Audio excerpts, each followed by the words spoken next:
hoy nos toca ver los milagros de Jesús. Y qué importantes son los milagros de Jesús en el Nuevo Testamento, ¿cierto? Porque nos indica, ¿cierto?, de que nosotros podemos hacer lo que Él hizo y aún cosas mayores vamos a hacer.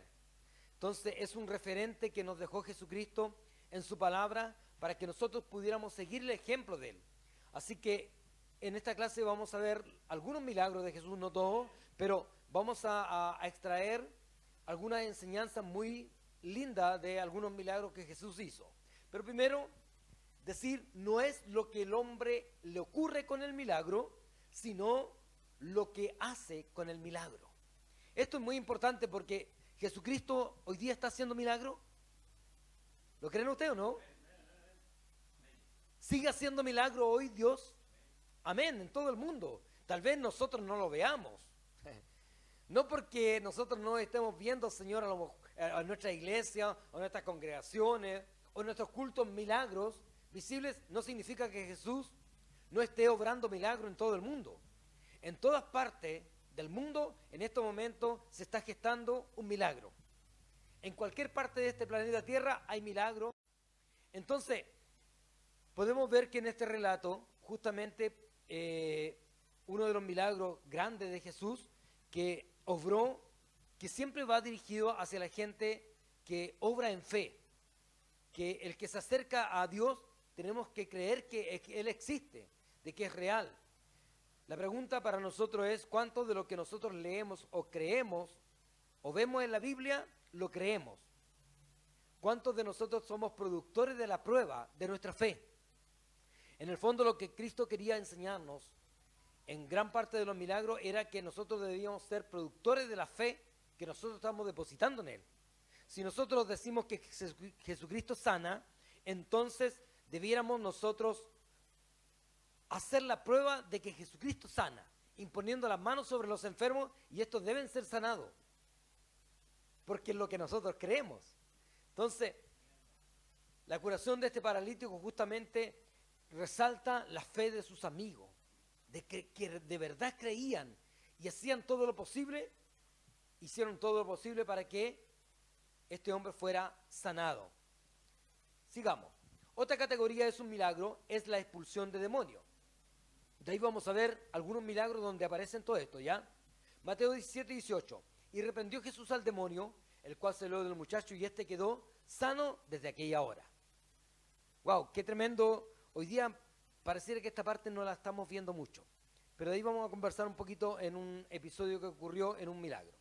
Lucas 11, 14 dice, estaba Jesús echando fuera a un demonio que era mudo, y aconteció que salido el demonio, el mudo habló y la gente se maravillaba. Esto es importante resaltar, hermano, porque hoy día, no sé si hoy día, pero hubo un tiempo donde la gente veía espíritu inmundo. Hasta ahora también hay muchas iglesias que sacan espíritus que no son espíritus inmundos y que los inventan. El espíritu de caballo, por ejemplo, y otros cuantos espíritus más, ¿cierto? Entonces, no podemos estar viendo espíritus inmundos en todas las personas. La Biblia nos dejó algunas, ¿cierto?, directrices y de gente que está poseída por espíritus inmundos. Ahora, hay gente, los cristianos tenemos que tener sanidad interior, pero un cristiano no puede ser poseído por Satanás, no puede tener posesión demoníaca. Influencia demoníaca la podemos tener, Satanás nos puede influenciar. ¿Podemos tener heridas del pasado? Claro, pero posesión demoníaca de un hijo de Dios, eso es imposible. Porque si Cristo mora en ti, ¿cierto?, no puede haber una posesión demoníaca en tu vida. Los que sí tienen posesión demoníaca son aquellos que han abierto puertas a Satanás, ¿cierto? Y esas puertas han tomado dominio de ese cuerpo, de esa mente, pero no podemos tampoco ver, ¿cierto?, demonio en todas las cosas.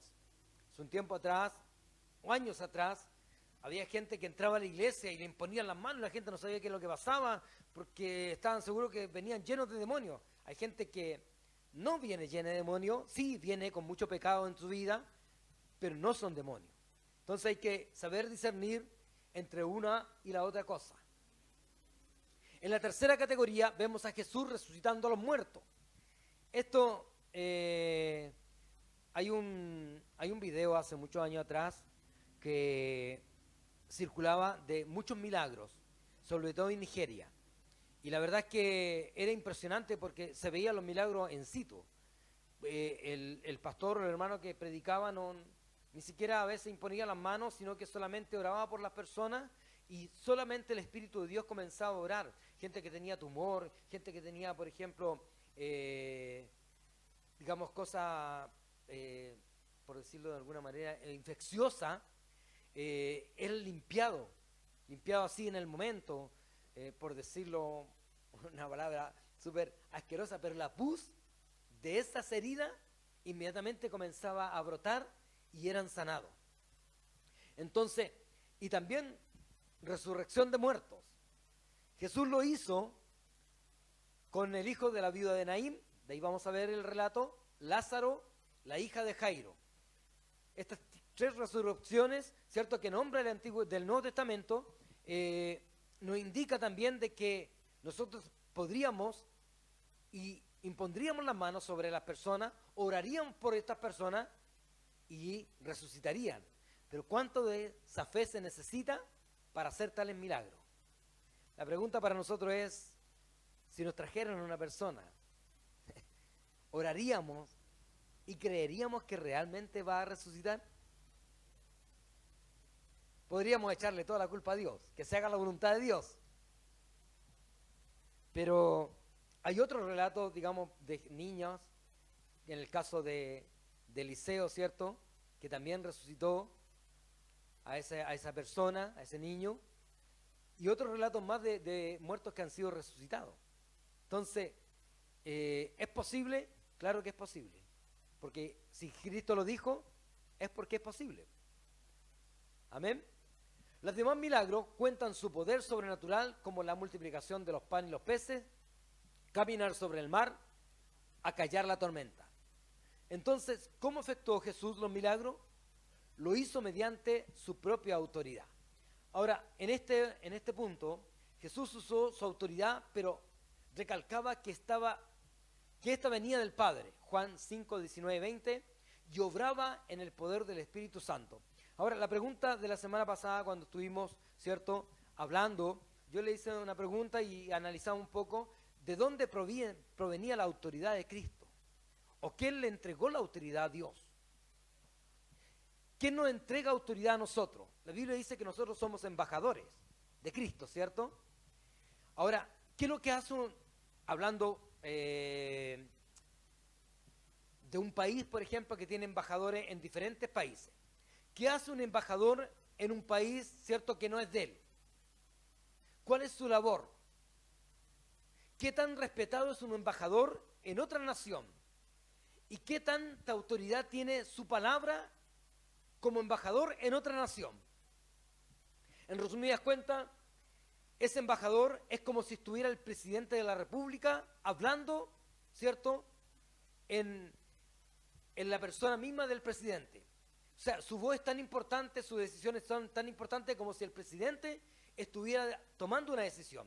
Ahora, ¿de dónde proviene nuestra autoridad? Jesús lo tenía claro, él usó su autoridad, pero siempre mencionó de que el Padre le había entregado tal autoridad. Ahora, ¿quién nos entregó a nosotros la autoridad? Fue Cristo, nos delegó esa autoridad. Y esa autoridad delegada no la entregó, ¿cierto?, cualquier persona. Nuestra autoridad depende también del país o del lugar a quien pertenecemos o de dónde venimos. Nosotros pertenecemos y vivimos en Chile, pero nuestra ciudadanía no es natural, es celestial, en el caso de los hijos de Dios. Por lo tanto, nosotros venimos de esa nacionalidad, de Cristo. Por lo tanto, de esa nacionalidad nosotros nos mandaron como embajadores aquí en la tierra y nos dieron autoridad, ¿cierto?, de Dios mismo, de Jesucristo, para ejercer, ¿cierto?, su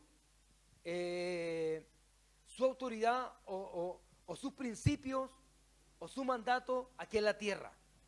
Entonces, Es importante que nosotros comprendamos esto porque el cristiano que no sabe su identidad, no sabe de dónde viene, de dónde proviene la autoridad, difícilmente va a poder ejercerla.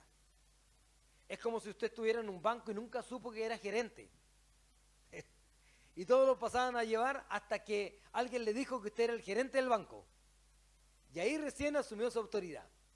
Ahora, Jesús sanaba a los enfermos usando diferentes métodos. Muchas veces solo habló.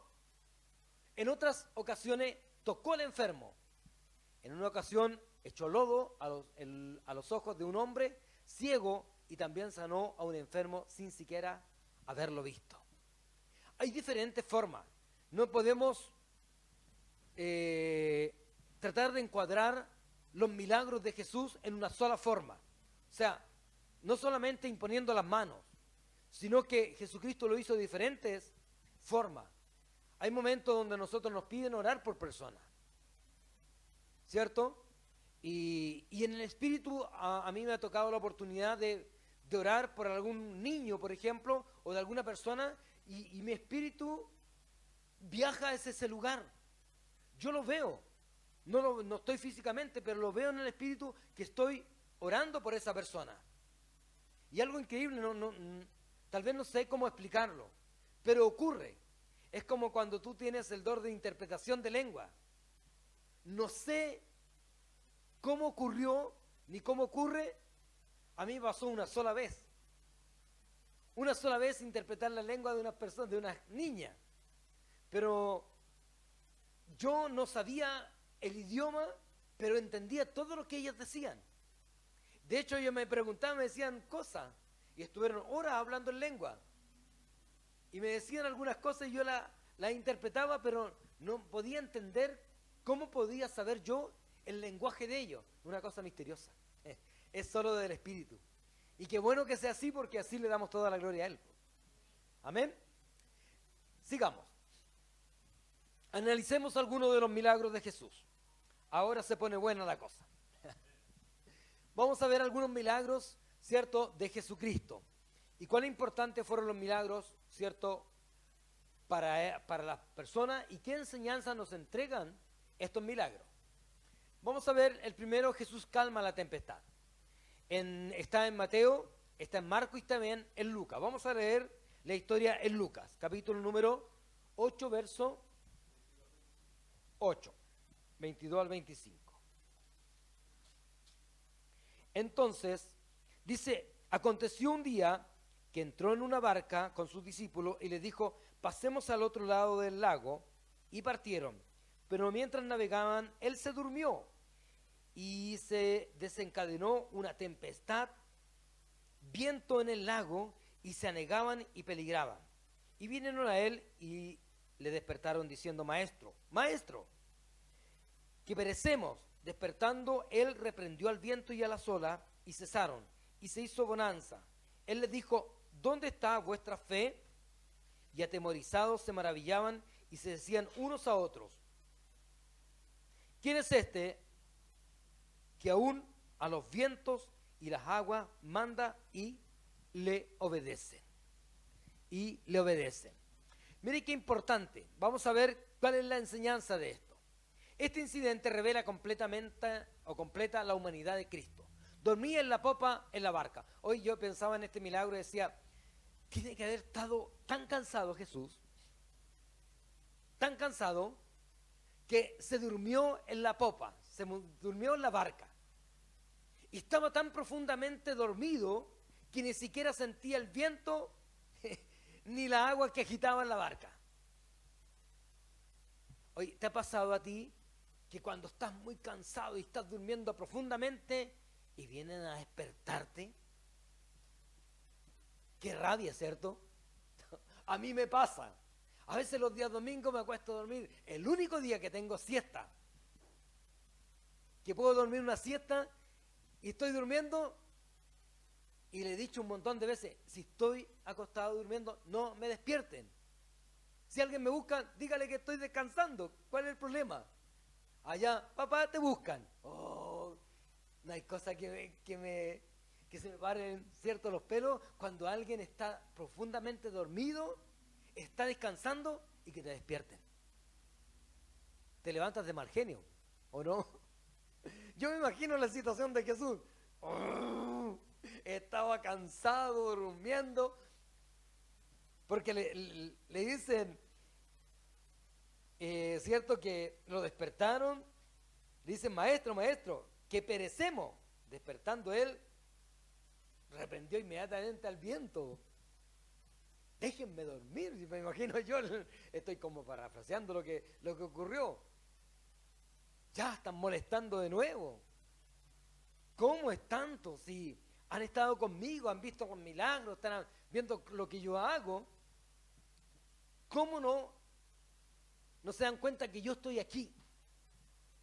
Y esa es también la enseñanza. También vemos su deidad. Cuando Jesús habla al mar y este se calma y nos muestra la falta de fe en los apóstoles. ¿Alguien entiende cuando hablamos de deidad de Cristo o de Dios? La deidad de Dios. Divinidad, ¿cierto? Estamos diciendo, cuando se habla de deidad, estamos diciendo de que el único persona o Dios que tiene poder en lo sobrenatural tiene que ser Dios, no puede ser un ser humano. Entonces le atribuimos toda la gloria, toda la honra y toda la potestad y todo el poder y señorío a alguien que humanamente no podría hacer lo que hace Dios. Entonces cuando hablamos de su deidad, piénselo, cuando alguien habla de deidad está hablando de un poder sobrenatural que cualquier ser humano no podría hacerlo. Es decir, que nadie podría humanamente calmar el mar. Nadie podría, ¿cierto?, decirle al viento, detente, a no ser que sea Dios. Mire qué importante.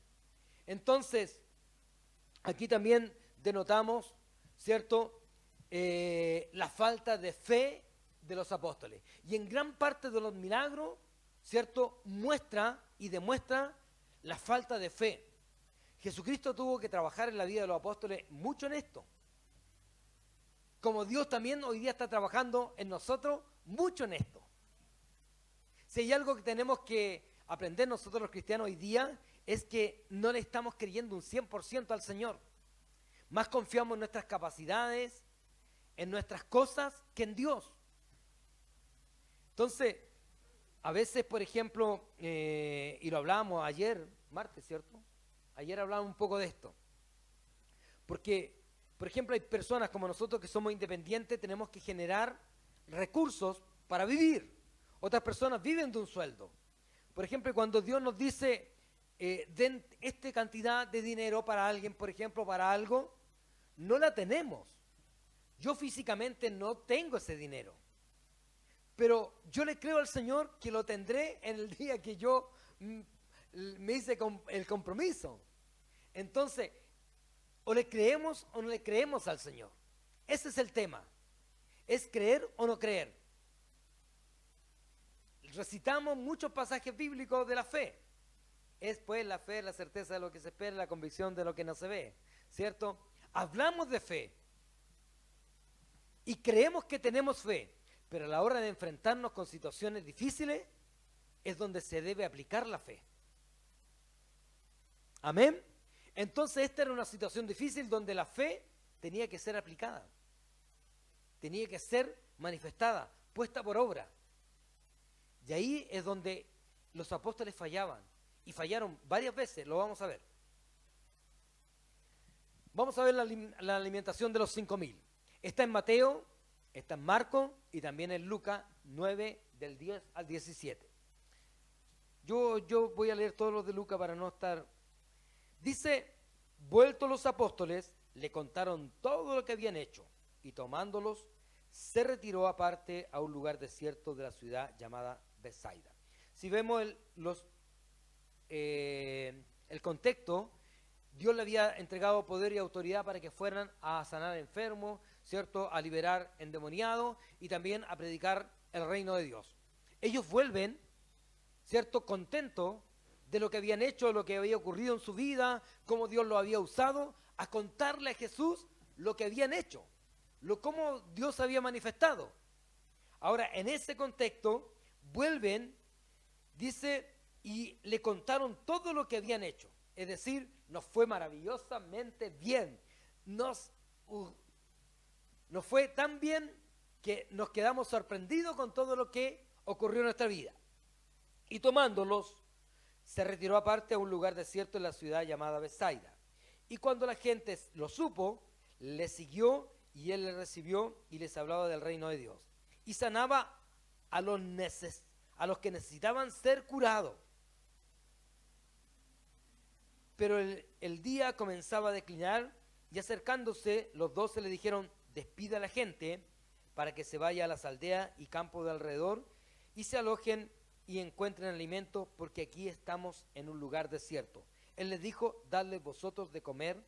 Y le dijeron: no tenemos más que 5 panes y 2 pescados, a no ser que vayamos nosotros a comprar alimento para toda esta multitud. Y eran como 5,000 hombres. Entonces dijo a sus discípulos: hacerlos sentar en grupo de 50 en 50, y así lo hicieron, haciéndoles sentar a todos. Y tomando los 5 panes y los 2 pescados, levantando los ojos al cielo, los bendijo y los partió y los dio a sus discípulos para que los repartiese. ¿Cierto? Vamos a ver qué aprendemos de este milagro, que es un gran milagro. No era fácil. O sea, si a ti te cuesta y a mí me cuesta alimentar a 5, que por cierto come harto, mi Vicente come por 3, imagínate alimentar a 5,000. Primero nos dice que sanó a muchos enfermos.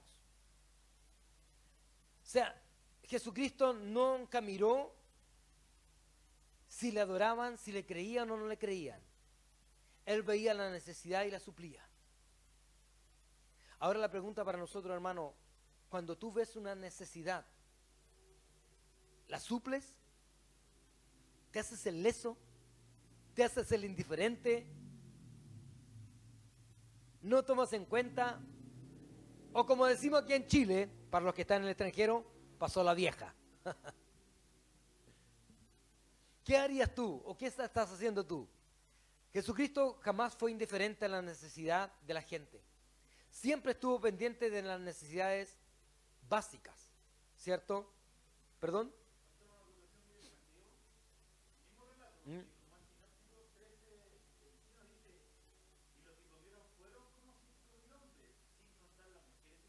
Correcto, eran muchos más. Exactamente. Había un número mayor, ¿cierto? Por eso dije que iba a tomar solamente el de Lucas para que ustedes lo vean y se den el tiempo de analizar, ¿cierto? Lo otro sinóptico. Pero vemos que aquí dice que eran 5,000 hombres, ahí dice que fueron, ¿cierto?, sin contar los niños y las mujeres. Eran muchísimos más. Pero vamos al milagro. Vamos al milagro. Muchos fueron sanados. El milagro muestra a una humanidad perdida. O sea, la humanidad estaba ahí, la gente estaba ahí, deseaba escuchar palabra de Dios, por algo fue, lo siguió. Ahora hay mucha gente también que quiere de Dios. El tema nuevamente vuelve a ser de nosotros y la responsabilidad nuestra. Dice: hambrienta del pan de Dios, y la responsabilidad del cristiano de satisfacer sus necesidades espirituales con la frase: dadle vosotros de comer. Ahora, ¿quién sabe de verdad el destino de la humanidad? ¿Hacia dónde va esta humanidad? ¿Hacia dónde se dirige? ¿Quién lo sabe mejor? Nosotros. No nos podemos hacer, ¿cierto?, los desentendidos, sabiendo de que mucha gente se va a ir al infierno. Se va a ir a un lugar de tormento. Se va a ir a un lugar, ¿cierto?, de sufrimiento. Nosotros mejor que nadie lo sabe. Entonces, esa gente que está hambrienta del Señor, gente que necesita de Cristo, somos nosotros los que tenemos que darles de comer. Darle, ¿cierto?, ese pan espiritual, ese maná, ¿cierto?, del cielo, que es la palabra de Dios. Somos nosotros los que debemos y tenemos la responsabilidad de darles de comer. Por eso Jesús le pasó la responsabilidad a ellos. Le dijo: denle vosotros de comer. Entonces ellos se justificaron, dijeron: tendríamos que ir al pueblo más cercano, comprar alimento, ¿cierto? y darle, suplir la necesidad a todo ello. Pero Jesús hizo el milagro. Hizo el milagro. Los panes y los peces. Ahora, los panes es fácil decir de que los multiplicó, ¿cierto? Y los peces, ¿cómo están? ¿Crudos o cocidos? ¿Cómo eran? ¿Ahumados? Yo siempre me pregunté cómo eran los pescaditos. A mí me gusta el pez. Pero ¿cómo era? O sea, si se los comían no se los podían comer crudo, obviamente. ¿Qué milagro más tremendo? ¿Se había puesto a pensar usted o no? Tiene que haber sido y delicioso, por cierto. Un manjar. No sé qué habrá sido reineta en ese tiempo. No sé qué había en el mar de Galilea, ¿cierto? ¿Salmón? No, no creo. ¿Salmón de río? ¿De mar? Ah, el lago. Salmón puede haber sido. Oh, qué rico. Ya. Pero sin duda de que hay algo que Dios hizo. Dios los bendijo. Siempre la bendición de Dios va a proveer no tan solamente para ti, sino que habrá mucha gente más. Por eso es importante reconocer la bendición de Dios. La pregunta para nosotros es, ¿tú reconoces que Dios te ha bendecido? Si reconoces que Dios te ha bendecido, ¿por qué no puedes bendecir a otros? Si yo reconozco que Dios me bendice en cualquier área, económicamente, y esto es importante entenderlo, si alguien viene a ti, escúchame esto, hermano, nunca te haga el desentendido. Y esto me ha pasado, por ejemplo, cuando yo voy en el auto. Alguien, por ejemplo, pasa pidiendo una moneda. Si usted le dice, no tengo, pero si en realidad tiene, porque tiene, a veces yo le he dicho, ¿sabes qué? Lo único que tengo son puras monedas de 10. ¿Te sirven? Jefe, démela igual nomás, me dice. Pero cuando tú dices no tengo, cuando en realidad tienes, es porque Dios puso a esa persona en tu lugar, en tu camino, para bendecirla. ¿Sabe? A mí me ha pasado en el auto muchas veces que Dios me ha dicho, regálale 2.000, regálale 5.000. Una vez estábamos en Los Vilos y yo fui, la Elsa se pone a buscar unas cosas de pura loza y antigüedad de ahí y le gusta ahí. Estaba con las chicas y con la Abigail y la Valentina, estábamos los 5. Yo le dije al Vicente, vamos a recorrer la feria. Y había una mujer venezolana con un niño y estaba vendiendo dulce. Los vendía a 100 pesos. Y el Espíritu me dijo, regálale 10.000. Eran hartos dulces. Era la bolsa completa. Yo pasé y recorrí toda la feria, llegué hasta el final y el Espíritu me recordaba, dale los 10.000, dale los 10.000. Y me devolví y le comenté al Vicente, le dije, ¿sabes qué? El Señor me está diciendo que le regale los 10.000 a esta persona. Y me acerqué y le dije, ¿cuánto valían los dulces? Me dijo, a 100 pesos, me dijo, lo estoy vendiendo. Yo le dije, ¿y por qué lo estás vendiendo? Me dijo, porque llegué a Chile y la verdad es que no, con mi hijo me quedo en cualquier parte, a veces en la posta, y no tengo. Y yo le pasé los 10.000 pesos, me dijo, no tengo vuelto. Yo le dije, no se preocupe, se lo estoy regalando. Dios puso en mi corazón el regalarle. Y parece que una vez iba con Abigail también, cuando un joven venezolano estaba afuera en Los Vilos también. El Espíritu hizo exactamente lo mismo. Le dije, ¿sabes qué? Le voy a regalar a esa persona un dinero porque Dios puso en mi corazón. Ahora, si Dios te habla a tu corazón, nunca digas que no. Si alguien te pide prestado y tú tienes, préstale. No digas que no tienes. Porque Dios puso a esa persona en tu camino para hacerlo, pero también para probar tu vida. Miren cómo son las cosas. Ezequiel contó un testimonio el día martes, tremendo, de esto mismo. yo pasé un presupuesto que lo voy a hacer, no sé si 5 meses más, un año más, no sé, dependiendo de cómo se den las cosas. Pero el presupuesto está. Y esta persona me dijo, ¿te deposito toda la plata mañana? La plata del presupuesto de obra de mano. Y no es poca plata porque son 250 metros cuadrados de construcción. Pero mire el nivel de confianza y cómo Dios puede obrar. Pues yo podría haber dicho, deposítalo no en la cuenta, po. 20 millones no andarían nada mal, ¿cierto?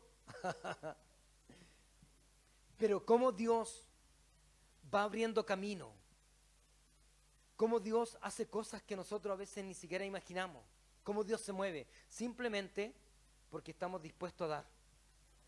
Estamos dispuestos a dar. Otro milagro, Jesús anda sobre el mar. Ayer un poco conversamos de esto, ¿cierto? Mateo lo nombra y Marcos. Entonces, vamos a ver este milagro. ¿Qué podemos aprender de este milagro? Ayer aprendimos algunas cosas. De este milagro podemos aprender que si tenemos la vista en Jesús, jamás nos hundiremos. Hebreo dice, puesto los ojos en Jesús, el autor y el consumador de la fe. Una de las cosas que ayer hablábamos, ¿cierto? Porque Ezequiel tomó justamente este pasaje. Dice que, ¿cierto? Cuando estaban en la barca, salieron a pescar, vieron, ¿cierto?, a Jesucristo caminar y pensaron que era un fantasma. Y cuando lo vieron, Pedro, se asustaron primero, pero Pedro, ¿cierto?, dijo, si tú eres Jesús, di que yo vaya para allá y voy a ir. Y caminó. Pero una vez que se vio caminando, se asustó y se hundió. O sea, de partida, Pedro no sabía nadar. Es claro que no sabía nadar. Porque dijo y gritó, me estoy hundiendo, me estoy ahogando. Oye, la gran mayoría de los pescadores no saben nadar. A varios pescadores yo le he preguntado si saben nadar y son muy pocos, a excepción de los buzos. Pero los pescadores en sí no saben nadar. Podemos vencer toda adversidad en este mundo, ¿cierto? Podemos vencer toda adversidad. Porque si con Cristo estamos, nosotros podemos avanzar, caminar, aún en medio de la adversidad, aún en medio del problema, aún en medio, ¿cierto?, de que la gente nos diga que no se puede, sí se puede. Con Cristo somos más que vencedores. Con Cristo avanzamos. Y también, ¿cierto?, podemos aprender que nuestros sentidos son abortivos a nuestra fe en Cristo. Hoy, gran parte del problema del cristiano es sus sentidos. Ayer lo hablábamos también, que Lázaro, ¿cierto?, estaba muerto, pero su hermana dijo, ¿cómo va a resucitar si llegue ya? 5 días. Mire qué importante. Acá Pedro dijo, bueno, si tú eres Jesús, di que yo vaya y voy. Pero una vez que se dio cuenta, ¿cierto?, que estaba caminando sobre el mar, su vista le falló. Si él hubiera permanecido con la vista en Cristo, hubiera llegado al lado del Maestro. Y eso es lo que pasa en nuestra vida. Que a veces escuchamos cosas, por ejemplo, de personas y nos dicen, no, si tú trabajas puedes lograr esto. Pero en el reino de Dios no funciona de esa manera. No funciona como el sistema está funcionando. Nosotros funcionamos de otra manera. Funcionamos con la fe en Cristo Jesús. Y aunque no tengamos ninguna posibilidad, en Cristo están todas las posibilidades. En Cristo están todas las posibilidades. Aunque el doctor te diga que tú vas a vivir solamente 1 año, tu fe te puede llevar a vivir, ¿cierto?, muchos años más, si crees en Cristo Jesús. Y lo que hoy día está faltando dentro del pueblo cristiano es justamente esto. Porque mucho pueblo, escúcheme, los que están en línea, están confiando en sus propias capacidades, más que en Cristo. Son capaces ellos mismos por sí solos salir adelante, pero no es así. Pablo lo expresó muy bien, dijo, todo lo que tengo es por gracia. O sea, si no fuera la gracia que obra en mí, yo no sería nada de lo que tengo, ni nada de lo que tengo sería si la gracia de Dios no me diera? Entonces, tenemos que comprender que nuestros sentidos muchas veces son abortivos a la visión de Dios.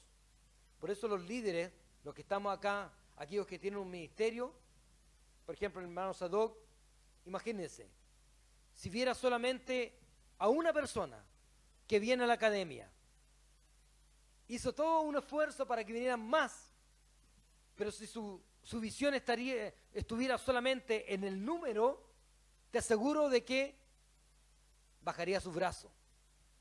Y esto siempre nos ha ocurrido. La gente que tiene un ministerio no puede vivir, ¿cierto?, con una vista natural. Tenemos que ver con la vista de Dios, con la vista espiritual, porque de esa manera nos podemos enfocar en lo que Dios nos ha dado. Amén. Ahora vamos a hablar un poco del endemoniado de Gadareno.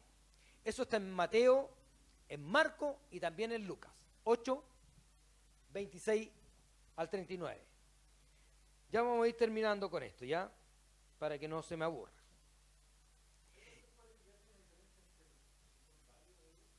¿Cuál? Sí, sí. Y arribaron a la tierra de los Gadarenos, que está en la ribera opuesta de Galilea. Al llegar a él, a tierra, vino a su encuentro un hombre de la ciudad endemoniado desde hace mucho tiempo, y no vestía ropa, ni moraba en casa, sino en los sepulcros. Este, al ver Jesús, lanzó un gran grito y postrándose a sus pies, exclamó a gran voz: ¿Qué tienes conmigo, Jesús, Hijo del Dios Altísimo? Te ruego que no me atormentes. Dice, porque mandaba al espíritu inmundo que saliese del hombre, pues hacía mucho tiempo que se había apoderado de él, y le ataban con cadenas y grillos, pero rompiendo las cadenas, era impedido por el demonio,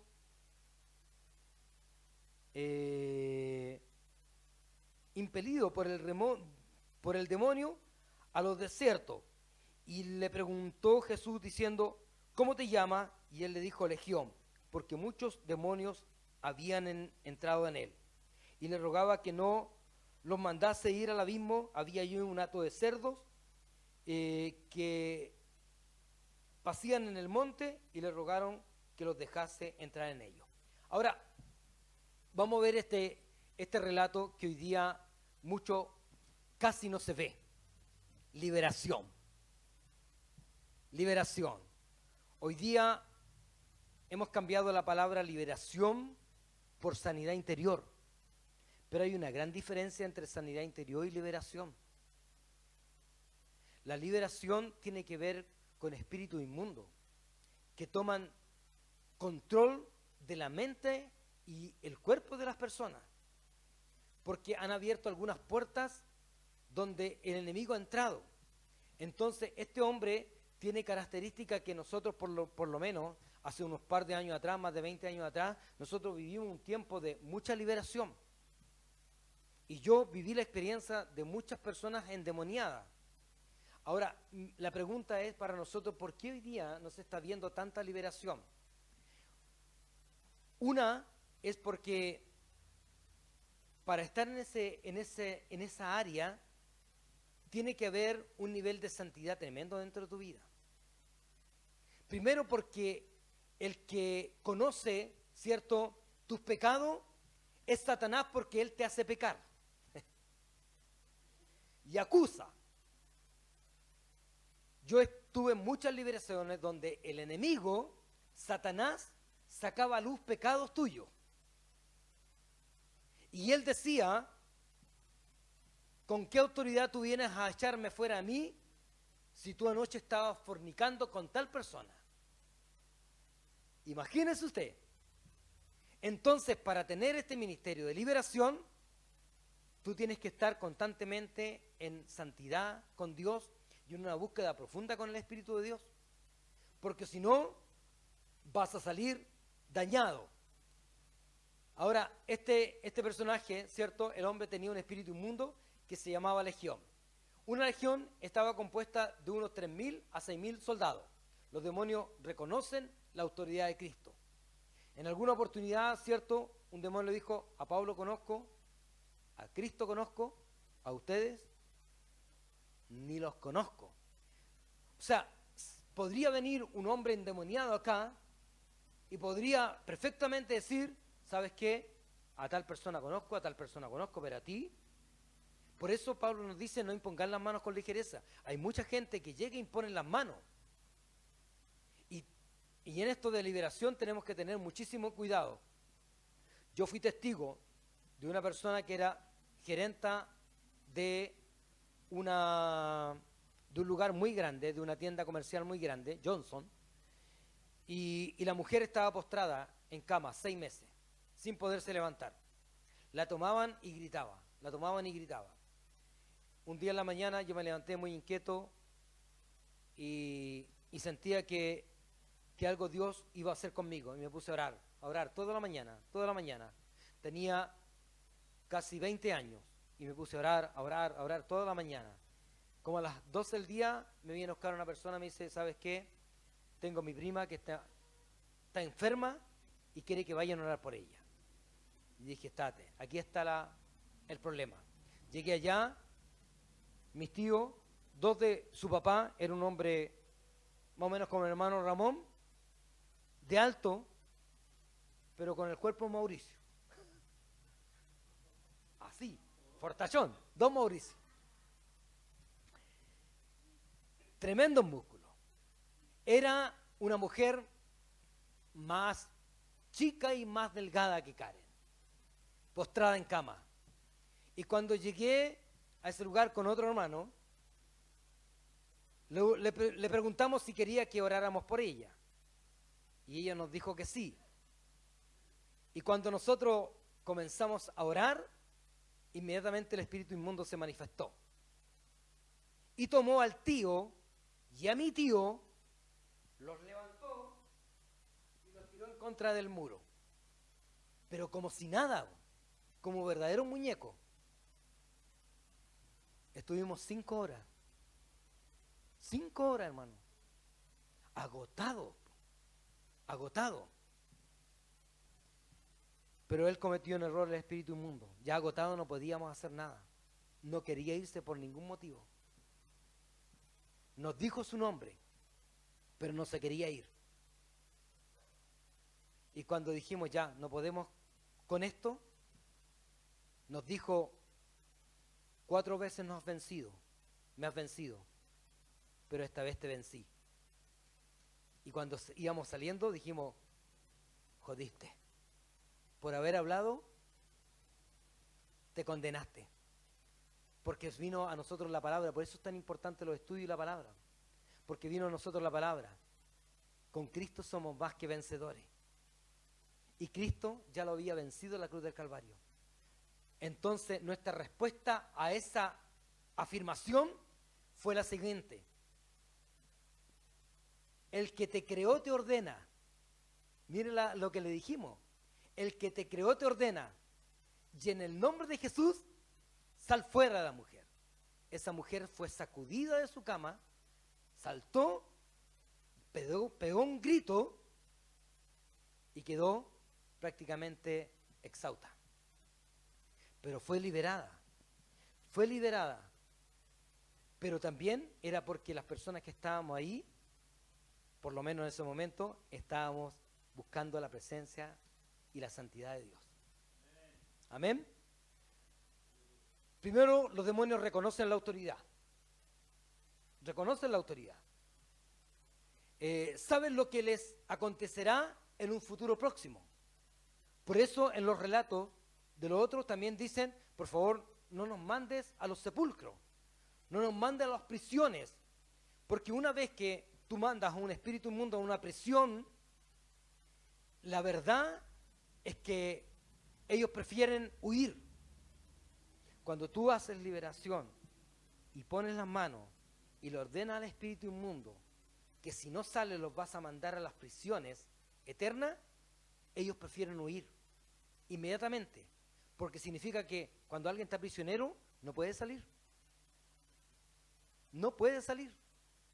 Y si tú tienes autoridad como hijo de Dios, que de cierto la tenemos, perfectamente lo encarcelan.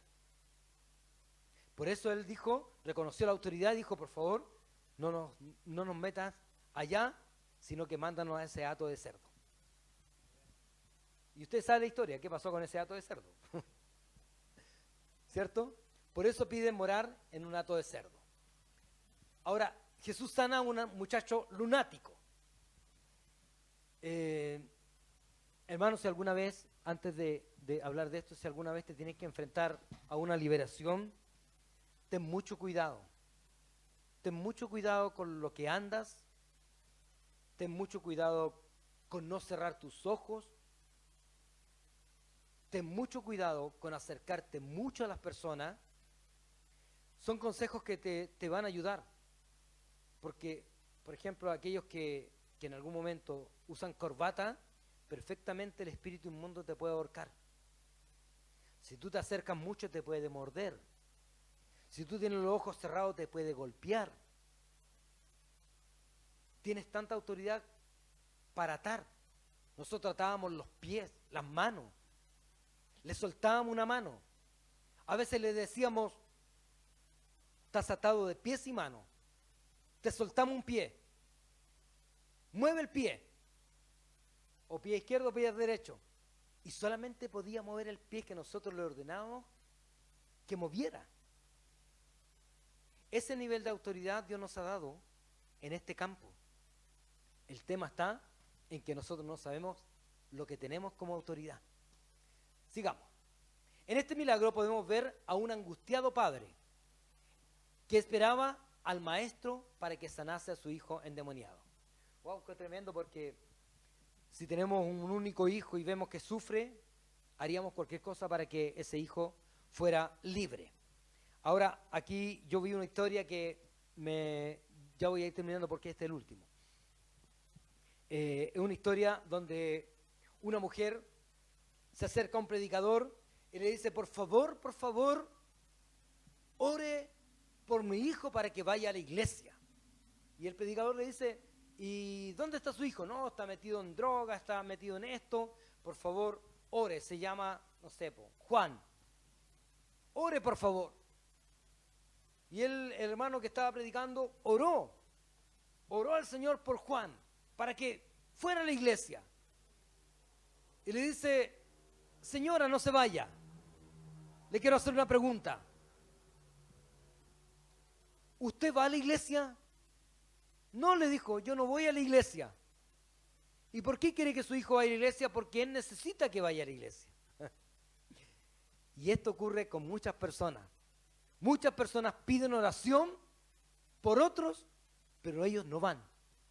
Muchas personas piden oración por sus hijos y ellos no son capaces de orar por sus hijos. Entonces, aquí vemos un padre angustiado que amaba a su hijo y que deseaba que su hijo fuera libre, ¿cierto? Dice, el padre había buscado a los discípulos, pero estos no habían podido hacer nada. ¡Wow! ¡Qué tremendo! Eran discípulos de Cristo y no podían hacer nada. Simplemente porque si Dios no te entrega esa autoridad para hacerlo, te vas a meter en graves problemas. Te vas a meter en un problema. En cuanto al muchacho, fue llevado a Jesús, fue sanado y fue curado inmediatamente de su sufrimiento. Los discípulos piden explicación. Jesús responde, falta de fe. En gran parte de los milagros de Jesús, el factor común se repite, fe. Fe. Si tuvierais fe, ¿cierto? Como un grano de mostaza, podrías mandar a un monte que se trasladase al mar. Nada es imposible para los que creen. El tema está, hermano, en este tiempo, es fe. Es fe. Muchos trabajan arduamente porque no creen que con el sueldo que tienen van a alcanzar a fin de mes y necesitan trabajar más para cubrir. Y no es así. No es así. Algunos ni siquiera tienen trabajo, pero aún Dios los suple. Entonces, el Evangelio se trata de esto, de fe. De fe, simplemente fe. Creerle al Señor Jesucristo en todo.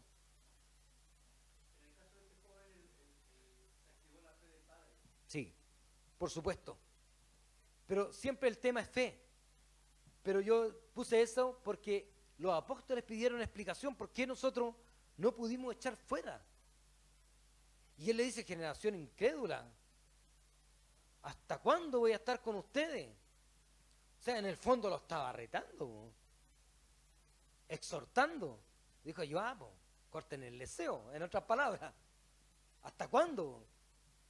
¿Hasta cuándo voy a estar con ustedes explicándoles las mismas cosas? Han visto los milagros, han visto cómo yo detuve el mar, han visto cómo yo le dije al viento, detente. Han visto los milagros, ¿cierto?, de sanidades. Vieron la multiplicación de los panes y los peces.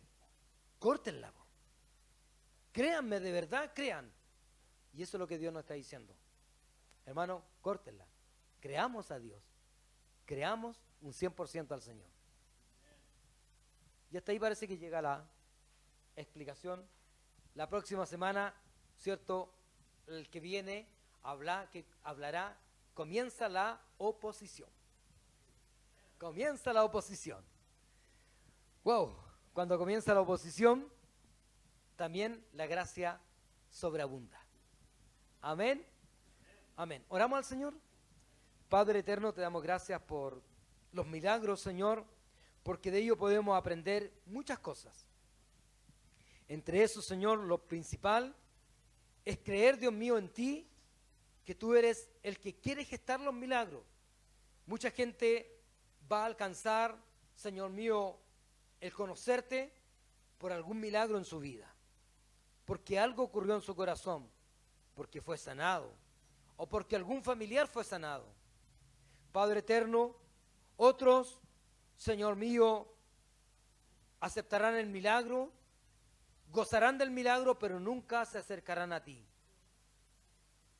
Pero lo importante, Señor, que aquellos que hemos recibido algún milagro en nuestra vida, que ese milagro, Señor, lo podamos compartir con otros.